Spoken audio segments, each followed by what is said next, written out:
ಜವಾಬ್ದಾರಿ ನಾ ತಗೊಳ್ಳೋದಿಲ್ಲ ಅಂತ ನಾನು ಹೇಳ್ತಿರೋದು 3:30 4:30 5 ಗಂಟೆಯಿಂದ ನೀವು ಎಲ್ಲೋ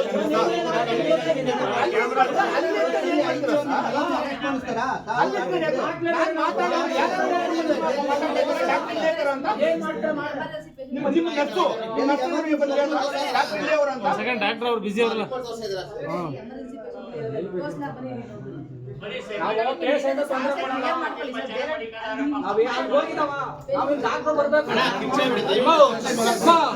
ರಾತ್ರಿಯಿಂದ 10ರಿಂದ 12 ವರ್ಷ ಶವ ಹೋಯ್ತಲ್ಲ ಆವಾಗಿಂದ ಜ್ಞಾಪಕ ಇಲ್ವಾ?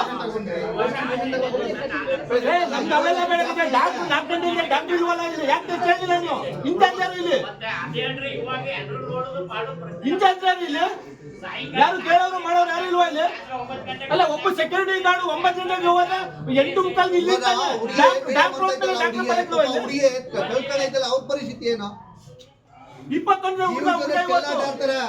ವರ್ಷ 22 ವರ್ಷ ಹುಡುಗ ಇವಾಗ ಚಂದಕ್ ತಗೊಂಡ್ರಿ ಶವ ತಗೊಂಡು ಯಾರು ಜವಾಬ್ದಾರಿ ಅದು?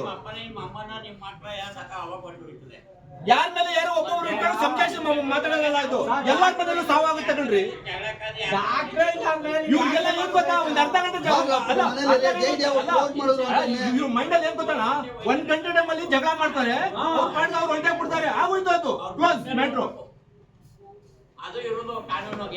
ಆರೋಗ್ಯ ಸಚಿವರಿಗೆ ವಾಟ್ಸ್ಆಪ್ ಮಾಡಿ ಅದು ಫೋಟೋ ಬರ್ಲಿ ಬಿಡಿ, ಆರೋಗ್ಯ ಬರ್ಲಿ, ಅವರೇ ಬರ್ಲಿ, ಎಲ್ಲ ಬರ್ಲಿ, ಬರೋಣ ಹೋಗ್ರೆ ಬೇಡ ಟಿವಿ ಹೋಗದೆ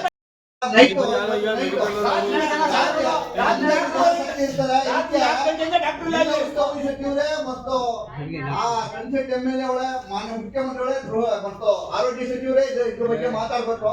ಜಯದೇವ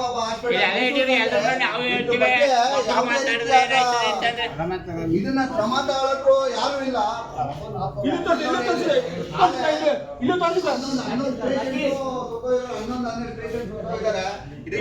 ತೋರಿಸಿ